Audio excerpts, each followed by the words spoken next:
Bagaimana respon pelaku usaha terhadap program Sagu ini, Pak? Sagu Papua ini. Jadi respon masyarakat sangat baik. Kami melakukan program ini dengan berbagai cara ya. Jadi misalnya ada pameran, sekalipun kami nggak diundang gitu ya. Tapi kami tahu di media misalnya ada pameran, sampai kita ke sana, kita melihat. Nah, potensi mana nih yang bisa kita dampingi?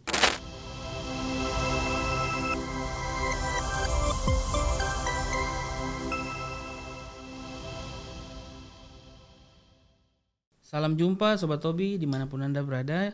Kita jumpa lagi di podcast pemerintah Provinsi Papua yang dikelola oleh Dinas Kominfo. Melalui podcast Tobi, kita akan memberikan informasi di segala bidang. Papua kreatif, Papua informatif. Untuk edisi hari ini sudah hadir narasumber Bapak Mojasa Sirait, Kepala Balai Besar Pengawas Obat dan Makanan. Biasanya BPOM ya Pak? BPOM. BPOM ya, Jayapura. Di Jayapura. Topik hari ini program Sagu atau siap dampingi UMKM Papua untuk mendapat izin edar. Selamat pagi Pak Moses ya. Iya, panggilannya Moses. Ya. Selamat pagi Pak Kris dan Salam sehat. para pendengar. Salam sehat. Oke, terima kasih sudah datang Pak. Ya. Kita mau cerita-cerita tentang ada salah satu program di BPOM, program Sagu ya. Iya. Untuk itu kita sudah bisa mulai. Kita mulai dari tugas dan fungsi Balai Besar Pengawasan Obat dan Makanan. Baik. Ya. Kakak Kris dan para pendengar, sebelumnya kami mengucapkan terima kasih untuk Dinas Kominfo Provinsi Papua yang sudah memberikan kami kesempatan ngobrol di Tobi. Ini luar biasa untuk menginspirasi dan mengedukasi masyarakat. Nah, kami Balai Besar POM di Jayapura adalah UPT atau ini pelaksana teknis Badan POM di Provinsi Papua.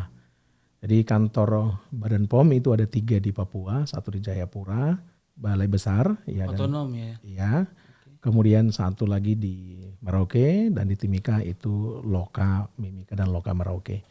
Nah, apa tugas fungsi kami? Tugas fungsi kami sesuai dengan peraturan adalah melakukan fungsi pengawasan di bidang obat dan makanan ya untuk menjamin agar obat dan makanan yang beredar di tanah Papua ini ya bermutu, ya, aman dan berkhasiat. Karena obat dan makanan ini merupakan kebutuhan sehari-hari kita, kebutuhan primer kita. Ya tidak ada yang tidak makan setiap hari kan gitu. Harus makan Pak. Harus makan. Minum juga. Dan obat-obatan ya kita butuhkan dalam kondisi ketika kita kurang sehat atau sakit. Ya kita harus pastikan obatnya berkualitas. Ya termasuk nih vaksin nih, ini pengawasan kita juga soal mutunya juga masuk dalam pengawasannya. Jadi itulah tugas fungsi kita melakukan fungsi pengawasan obat dan makanan. Nah, ini konsep pengawasan ini bukan ngawasin baru diawasi, itu biasanya kan kalau salah baru diberikan sanksi dan sebagainya. Nah, konsep pengawasan sekarang adalah selain pengawasan itu juga ada pembinaannya, pendampingannya, kan gitu. Karena mungkin terminologi pengawasan ini kan seolah-olah mencari kesalahan gitu ya. Nah, itu sebenarnya tidak, tetapi bagaimana kita mengarahkan pelaku usaha di bidang obat dan makanan itu baik di sektor produksi ataupun distribusi ataupun pelayanan itu melaksanakan produksi, distribusi dan penyelesaian sesuai dengan aturan yang berlaku dan juga melakukan pendampingan UMKM. Tadi Kakak Kris sudah sampaikan Sagu Papua. Ini salah satu program prioritas kami di tahun 2023 ini yaitu pendampingan UMKM. Nah, ini kan agak berbeda nih. Tadi namanya pengawasan, kalau sekarang pendampingan nih. Jadi skop semuanya itu pendampingan, pembinaan itu dalam satu rangkaian kata pengawasan karena memang itu nama institusinya. Begitu Kakak. Baik, di mana saja area pengawasan BPOM di Jayapura? Iya, BPOM Jayapura itu ya sekarang kan kita udah 4 provinsi ya ini ya. DOB ini. DOB dengan DOB ya, Provinsi Papua sebagai induk dan 3 DOB. Ini masih wilayah pengawasan bersama dengan Lokapom di Mimika dan Merauke.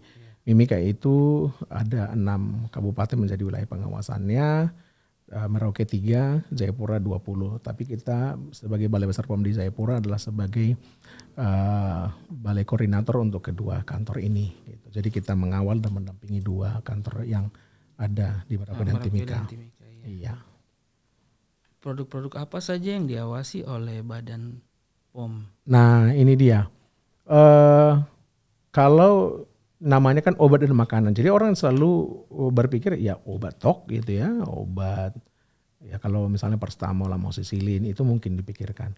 Sebenarnya pengawasan kita itu bukan hanya obat dan makanan tok. Obat-obatan, bahan baku obat. Obat itu kan banyak ya golongannya, narkotika, psikotropika, obat keras, ya obat daftar gini, daftar atau obat bebas terbatas gitu dan semuanya itu pengawasan kita. Kemudian kosmetik. Nah, kosmetik ini kita awasi juga loh. Jadi ada juga kalau kami lagi dalam pertemuan atau KIE sering kita tanya, bapak-bapak menggunakan kosmetik tidak? Kadang-kadang bilang kan enggak. Nah ini kosmetik sebenarnya kita semua pakai pasti. Sabun mandi, pasta gigi, minyak rambut bagi yang punya rambut kan gitu. Pewarna rambut. Ya. Kan gitu. Nah, itu termasuk parfum, itu bagian dari pengawasan Badan POM. Kemudian jamu-jamu, ya atau obat tradisional.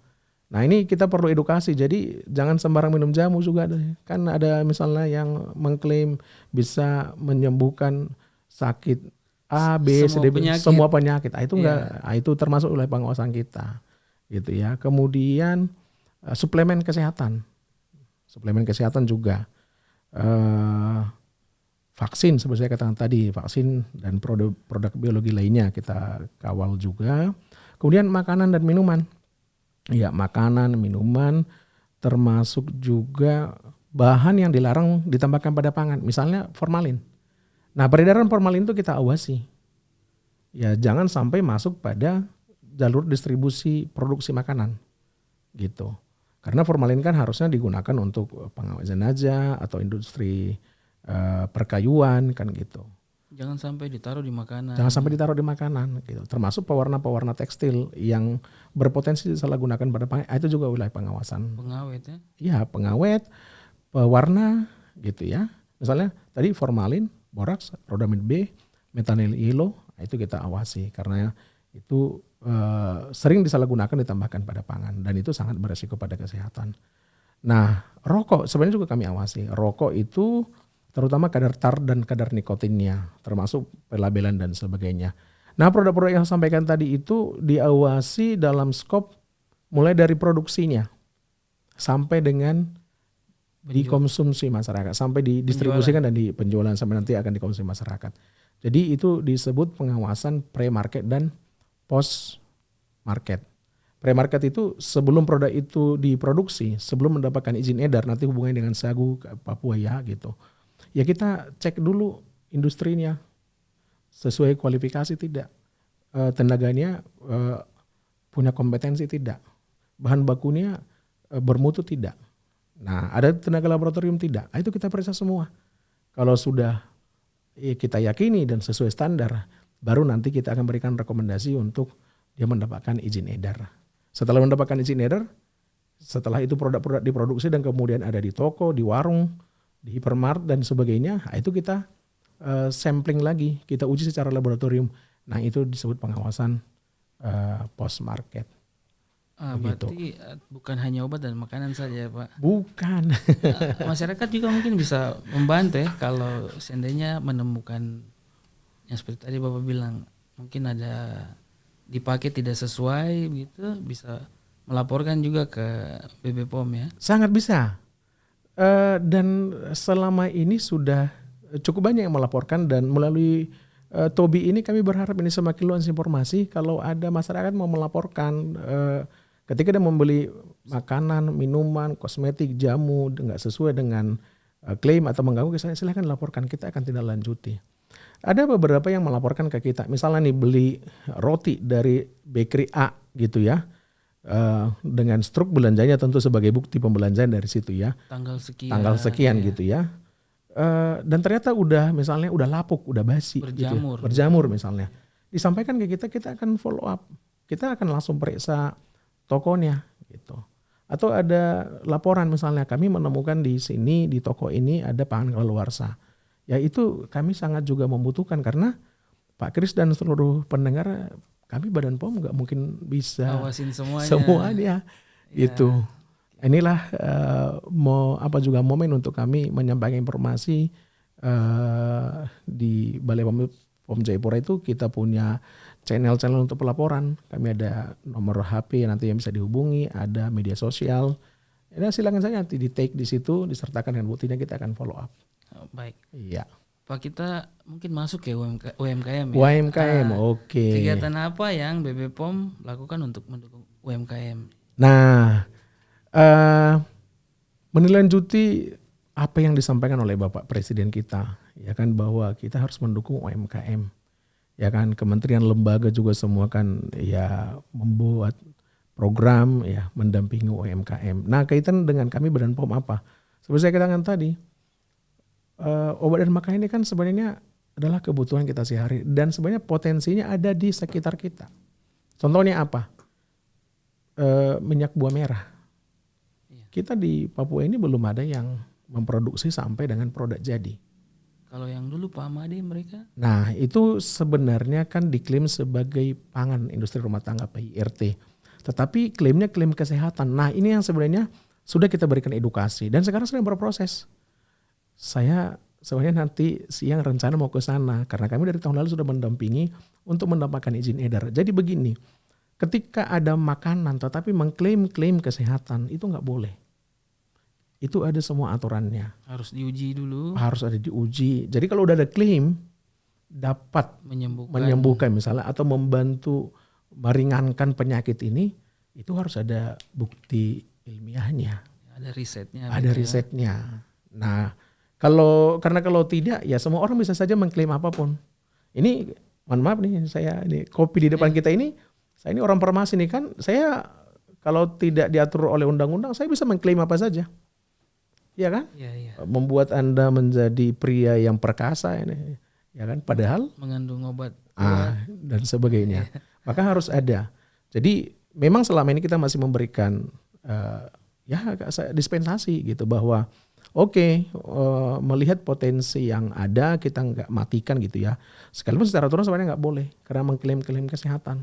Jadi ini yang kita arahkan, ini yang kita dampingi ya, supaya dia tepat penggunaannya, tepat klaimnya dan masyarakat pun bisa menggunakannya sesuai dengan yang dibutuhkan. Nah kalau dia misalnya jadi obat tradisional, kan di situ apa perbedaannya? Ada dosisnya, ada takarannya, kira-kira penggunaannya berapa kali. Kalau makanan kan tidak ada, ya ada nggak di makanan gitu kewajiban ya harus memperhatikan takaran semuanya? Nggak ada. Tapi kalau sudah kategori obat tradisional ya kesehatan, untuk kesehatan karena memang ada klaim bisa mengurangi penyakit atau membantu mengobati gitu ya, membantu menyembuhkan. Nah itu harus ada takarannya. Itu semua harus diuji. Ini cerita nih Kakak Kris dan para pendengar. Dulu ada yang mengklaim daun bungkus. Iya. Sekarang katanya sudah dikalengkan. Nah itu dia juga. Jadi sebenarnya udah dikalengkan, sudah diproses sedemikian rupa. Yang kami minta dari pelaku usahanya adalah dosisnya berapa. Jangan sampai salah. Jangan sampai lepu nanti toh. Ya kan? Iya. Ya oke gitu loh. Nah itu hal seperti itu kita dukung gitu loh. Dukung kita seperti apa? Ya proses pengolahan yang baik seperti apa? Kan ada kalau obat tradisional ada nama CPOTB. Cara produksi obat tradisional yang baik itu nggak boleh salah-salah loh. Iya, jadi prinsipnya bahwa obat tradisional yang diproduksi di Jawa sana, di Kalimantan sana harus sama kualitas yang kita produksi di sini gitu loh. Itu namanya standar CPOTB. Nanti itu pendampingan kita. Nah, tetapi dalam hal misalnya berapa dosisnya, takaran dan sebagainya, ya tentu kan pelaku usaha juga punya kewajiban karena memang itu adalah bisnis mereka. Kita sebagai pemerintah, kami sebagai pemerintah adalah memverifikasi dan menguji kebenaran dokumen yang diberikan. Gitu loh. Nah, jadi daun bungkus ya Ya memang untuk di Provinsi Papua selama ini belum ada yang melapor ke kita. Dulu saya kebetulan di Papua Barat dan saya beberapa kali mendampingi langsung peneliti dan yang punya usaha itu. Nah itu kan takaran itu harus jelas. Ya itu jangan sampai rusak. Karena kalau misalnya sudah mendapat izin edar dari Badan POM, kemudian ada yang menggunakannya dan justru tidak sesuai. Menghasilkan khasiat sesuai yang dijanjikan, Badan POM ya dikomplain dong, ya kan? Anda kan sudah memberikan izin, tapi ternyata barangnya begini, itu tentu kita harus hindari. Nah, jadi ini tanggung jawab bersama-sama. Bagaimana respon pelaku usaha terhadap program Sagu ini, Pak? Sagu Papua ini. Jadi respon masyarakat sangat baik. Kami melakukan program ini dengan berbagai cara ya. Jadi misalnya ada pameran, sekalipun kami nggak diundang gitu ya. Tapi kami tahu di media misalnya ada pameran, sampai kita ke sana, kita melihat. Nah potensi mana nih yang bisa kita dampingi. Nanti kita akan minta datanya di situ dan kita akan datang ke rumahnya. Biasanya merespon dengan baik gitu. Kemudian kita dalam pengawasan di lapangan kan, kami kan ada fungsi ya. Kalau atau substansi pemeriksaan atau inspeksi yang melakukan pemeriksaan di toko, di warung, di mana-mana. Ketika misalnya kita lihat ada produk, ini produk baru nih, belum ada izin edarnya. Nah, kita telusuri di mana sih produksinya ini. Kita dari sana gitu. Sampai dengan kita menyampaikan di media sosial kita, kan gitu. Ya silakan siapa yang mau didampingi usaha di bidang obat dan makanan yang tadi itu, obat, makanan, kosmetika, jamu, silakan datang ke kantor. Atau melalui media sosial kita atau mengisi Bitly yang sudah kita siapkan. Nanti dari situ kita akan pilah. Jadi sangat antusias. Nah antusiasme ini yang betul-betul kita ingin jaga dari masyarakat. Hanya memang dalam pengawalan ini kan ada standar yang harus dipenuhi. Seperti tadi saya katakan CPOTB untuk obat tradisional. Kalau kosmetik CPKB, cara produksi kosmetik yang baik. Supaya kosmetik yang diproduksi ini benar-benar bagus, terjamin aman. Kalau dia makanan ada namanya CPPOB, cara produksi panolan yang baik, gitu. Itu harus dipenuhi standarnya, ruangannya seperti apa, orangnya seperti apa, tempat produksinya. Nah antusiasme itu yang saya katakan tadi kadang melemah karena apa? Ketika harus memenuhi standar-standar itu dan butuh perbaikan sarana prasarana. Tapi kan tetap harus tetap sesuai standar ya harus. Pak. Ya. Gak bisa kalau itu kita nggak kompromi karena kita bicara mutu. Gitu. Nah di situ dia yang saya mau katakan kami butuh banget juga bantuan dari pemerintah daerah yang memang institusinya atau OPD-nya terkait dengan misalnya kalau ada bantuan dana dan sebagainya untuk UMKM yang membutuhkan bantuan. Ya. Ada salah satu produsen madu di Wamena gitu ya, yang sedang kita dampingi dari tahun lalu. Ada kekurangan, salah satu kurangnya sebenarnya sedikit aja, toilet khusus untuk produksi belum ada. Nah itu harus ada, karena toilet itu salah satu titik kritikal dalam produksi. Karena kenapa? Kalau orang misalnya nggak ada toilet khusus untuk industri itu, terus karyawannya bagaimana mencuci tangannya, bagaimana mereka akan bersih-bersih sanitasi higienenya ketika mereka akan melakukan produksi. Sementara salah satu yang paling penting dalam produksi adalah sanitasi higiene, kebersihan. Ya, banyak produk yang kualitasnya menurun karena tercemar mikroba. Itu dari mana? Karena soal kebersihan tangan dan sebagainya. Maka toilet dan kamar mandi secara keseluruhan itu penting banget. Padahal untuk produksinya semua sudah sesuai, tapi tinggal yang ini ya. Iya, karena itu ada parameter yang harus kita isi di situ. Toiletnya untuk berapa orang misalnya, dengan peralatannya, misalnya cuci tangannya harus ada, tisunya harus ada, atau lap tangan yang bersih, airnya harus mengalir. Itu kan sederhana sebenarnya, tapi terkadang kurang terperhatikan. Orang fokus pada pabriknya dulu, ya. Sampai lupa hal-hal yang kecil-kecil ya. Pendukung, tetapi sebenarnya bukan pendukung, itu utama sebenarnya gitu. Karena di dalam pengkategorian kami ada kategori namanya minor, mayor, kritikal gitu ya. Soal temuan itu termasuk kritikal. Iya. Nah itu, dan ya kami memang udah sampaikan juga kemarin ke Pemda yang terkait gitu, mungkin boleh dibantu karena sebenarnya potensinya kan sangat besar. Itu contohnya, itu contoh. Itu. Bagaimana progres keberhasilan program Sagu Papua? Adakah peluang untuk peningkatan keberhasilan dan tantangannya apa saja? Jadi kalau progres keberhasilannya ada. Tahun lalu ada beberapa produk yang mendapatkan izin edar ya. Misalnya minuman, saya nggak sebut merek di sini, nanti kalau sebut merek saya dibilang promosi ya. Nanas. ada Ada yang nanas. ada minuman ya gitu, ada bakso juga gitu. Sebelumnya ada juga sagu yang kita kawal.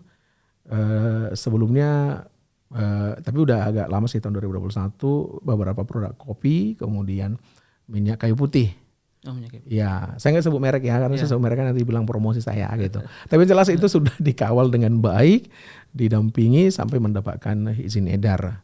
Nah sebenarnya gini ya, izin edar ini apa sih kan gitu, jangan sampai nanti masyarakat ini memberatkan dan sebagainya. Jadi izin edar itu diberikan adalah sebagai identitas satu produk. Seperti kita punya KTP lah. Bapak kan wajib punya KTP. KTP itu identitas Bapak yang menggambarkan Bapak siapa. Ketika kita memberikan identitas kepada produk itu, artinya produk itu jelas sumbernya, jelas di mana industrinya, kualitasnya dijamin. Kalau misalnya ada masalah, kita tahu kemana kita harus memeriksa dan kemana bahkan masyarakat meminta pertanggungjawaban, ya kan? Dan tentu pengawalan mutunya supaya konsisten. Karena ada juga industri itu yang, mohon maaf ya, nggak semua, ada beberapa juga yang nakal Pak. Ketika kita melakukan pengawasan di awal-awal itu bagus semua, itu kadarnya memenuhi syarat, rasanya mantap dan sebagainya. Setelah berkembang, penurunan kualitas tanpa kita sadari. Nah itulah gunanya kami melakukan pengawasan secara post market tadi. Nah jangan sampai seperti itu, ya kan? Kalau nggak ada identitasnya, terus kita mau kemana? Terus misalnya begini. Setiap produk itu kan ada batch-nya namanya, ya gitu. Bagaimana mereka memahami supaya tahu menentukan nomor batch atau nomor kode produksinya? Itu kan prinsip-prinsip CPOB misalnya. Kalau dalam obat, CPPOB dalam pangan dan sebagainya. Nah, kalau ini sudah diberikan gitu ya. Kalau misalnya ada masalah, maka hanya nomor izin produksi tertentu yang akan ditarik dari peredaran. Kalau tidak ada diberikan identitas, berarti semua produk itu harus ditarik. Jadi keseluruhan ya. Iya. Kalau ada ini bisa dipisahin. Oh ini saja. Ini saja, karena ini yang diproduksi tanggal sekian dengan bahan baku sekian, dengan peralatan produksi nomor sekian, mungkin orang-orangnya ini, karena permasalahannya di sini. Gitu. Mungkin pernah dengar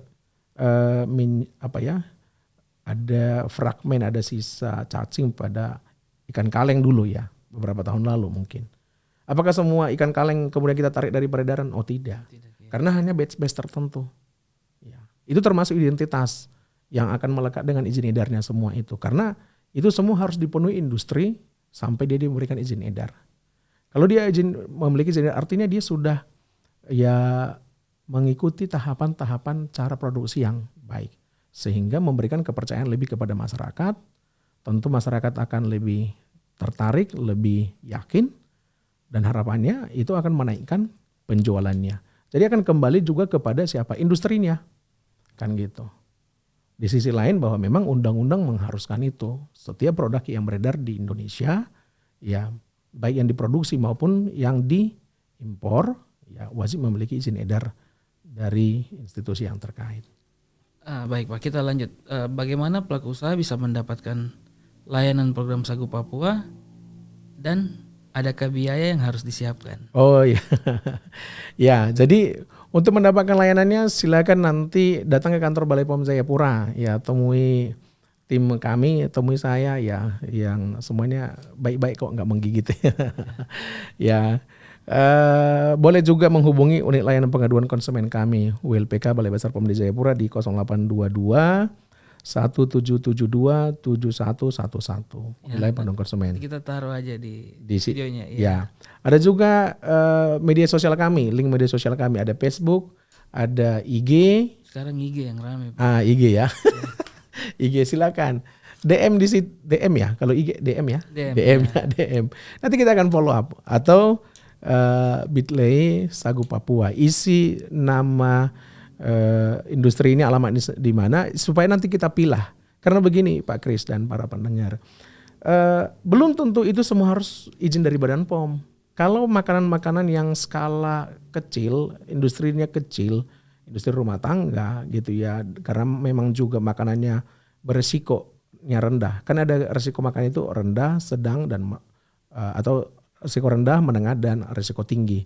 Kalau dia resiko rendah gitu dalam skala industri rumah tangga, izin dari Badan POM tidak harus. Itu cukup dari Dinas Kesehatan. Maka ketika ada data gitu, kita juga akan sampaikan ke dinas. Bu, ada yang mendaftarkan ke kami tetapi baiknya ini didampingi Dinas Kesehatan saja. Makanya dalam tahun lalu beberapa dinas mengundang kami untuk melakukan pembinaan kepada UMKM yang memang izinnya dari Dinas Kesehatan. Nah itu kan termasuk sinergi yang sangat baik. Gitu. Jadi enggak semua ke Badan POM. Ada kelasnya Pak, ada syarat-syarat tertentunya, makanan mana gitu ya. Makanan yang beresiko tinggi dan industrinya besar itu wajib ke Badan POM. Obat tradisional wajib ke Badan POM, kosmetik wajib ke Badan POM. Tapi kalau pangan tadi yang resiko rendah ya dan skala kecil itu bisa masuk di Dinas Kesehatan. Dinkes ya. Ya atau Dinas Penanaman Modal dan Perizinan. Begitu. Apa pentingnya suatu produk memiliki izin edar dan apakah semua produk makanan harus memiliki izin edar? Oke. Pentingnya tadi mungkin sudah sedikit saya katakan ya. Sebenarnya ketika mendapatkan izin edar itu sebagai sebuah garansi, sebuah jaminan bahwa industri itu sudah diawasi, didampingi oleh institusi yang terkait. Baik itu oleh Dinas Kesehatan ataupun oleh Badan POM. Iya. Legalitasnya jelas, memberikan keyakinan kepada konsumen. Gitu ya.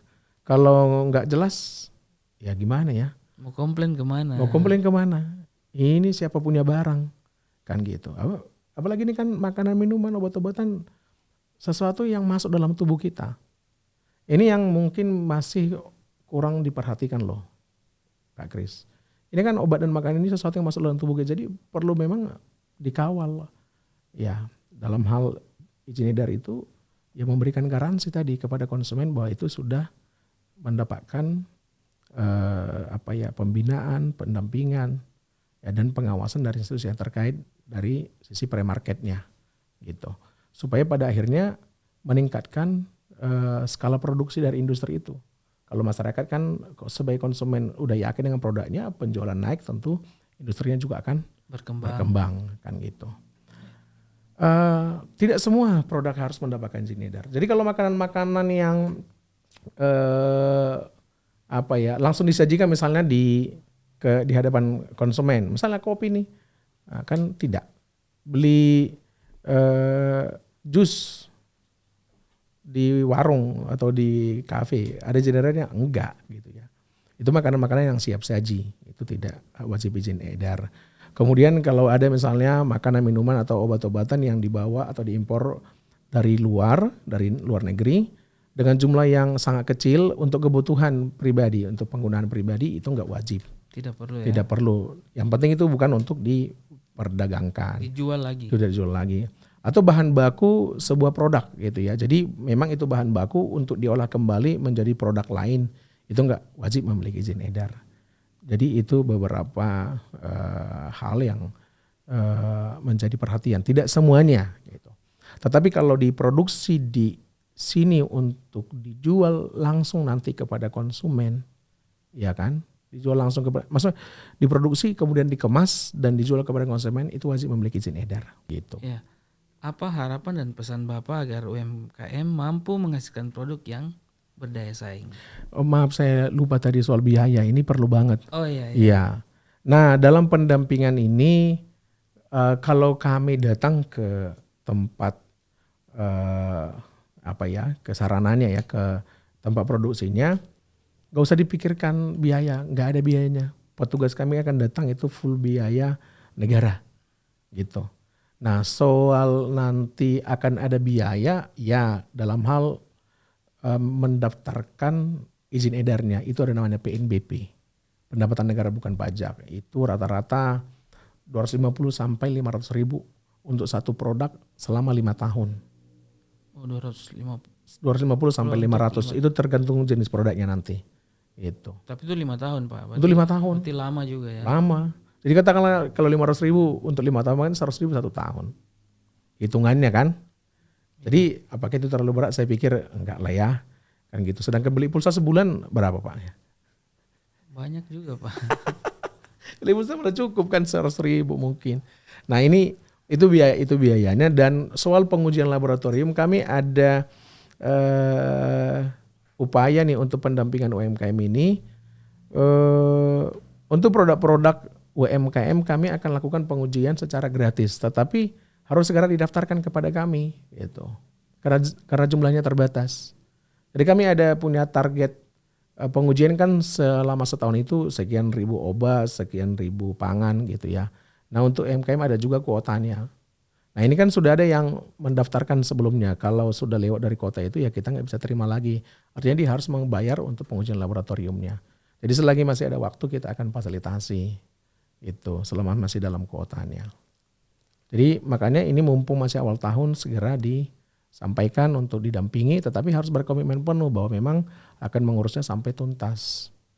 Karena jangan sampai nanti kita udah uji free gratis ya, tiba-tiba di tengah jalan nggak lanjutin, akhirnya kok jatah untuk usaha lain tidak ada. Itu jadi mengurangi juga buat yang lain. Yang lain kan gitu. Iya. Makanya ya kami meminta yang berkomitmen penuh memang harus sampai jadi kan gitu.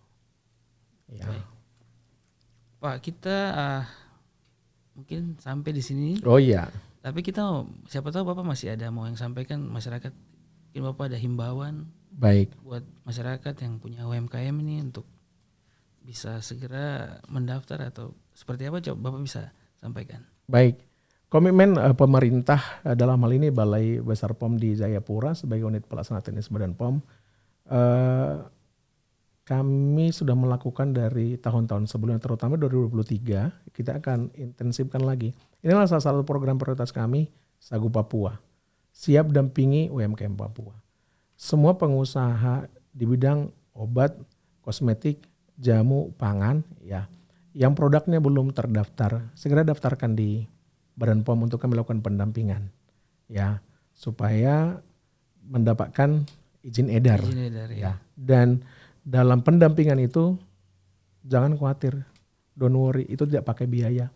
Petugas kami akan datang 1 kali, 2 kali, bahkan mungkin 3 kali ke tempat Bapak untuk pendampingan. Itu semua nggak pakai bayar, itu free. Ya, yang perlu adalah tadi untuk pendaftaran izin edarnya itu memang PNBP, itu bukan ke kami, itu ke negara. Yang 5 tahun itu. Itu Pak. yang 5 tahun. Ya. Seperti STNK lah ya, 1 kali untuk 5 tahun kan gitu. Kita sangat ingin produk Papua ini menjadi tuan rumah di Papua ini sendiri. Kita kadang-kadang kalau melihat di toko sangat banyak produk dari luar. Dari luar ya Pak. Kerupuk saja dan yang selainnya saja kan kue-kue pun masih sangat banyak. Produk-produk UMKM, produk luar di Papua. Alangkah baiknya produk lokal kita ya yang menguasai pasar kita. Ya kan? Itu akan menghasilkan multiplier effect. Dari mulai petaninya, ya kan, proses pembuatannya, ya produksinya sampai penjualannya. Tapi kalau kita hanya sebagai konsumen pengguna saja tidak ada produsen di sini, sementara potensinya ada di sini, ya sayang sekali. Nah, inilah harapan kami bersama-sama dengan para pelaku usaha, instansi terkait juga, semua kami terus mengharapkan dukungannya, ya supaya kita bisa melakukan langkah-langkah nyata. Produk-produk lokal kita bisa diproduksi di sini ya dan meningkatkan ekonomi masyarakat. Ujung-ujungnya kembali ke masyarakat kok. Kan kita bangga ini produk Papua nih loh. Ya kan? Ini produk Papua ini kita nggak kalah dari daerah lain. Nah, ini yang kita harapkan. Ya. Ya, baik Pak. Kita closing ya. Baik. Jadi untuk masyarakat UMKM bisa datang langsung ke Balai Besar POM atau ada kanal-kanal media tadi bisa menghubungi di situ supaya bisa mendapat pendampingan ya untuk izin edar. Ya. Demikian edisi podcast hari ini. Kita jumpa lagi di edisi menarik berikutnya. Papua Kreatif, Papua Informatif.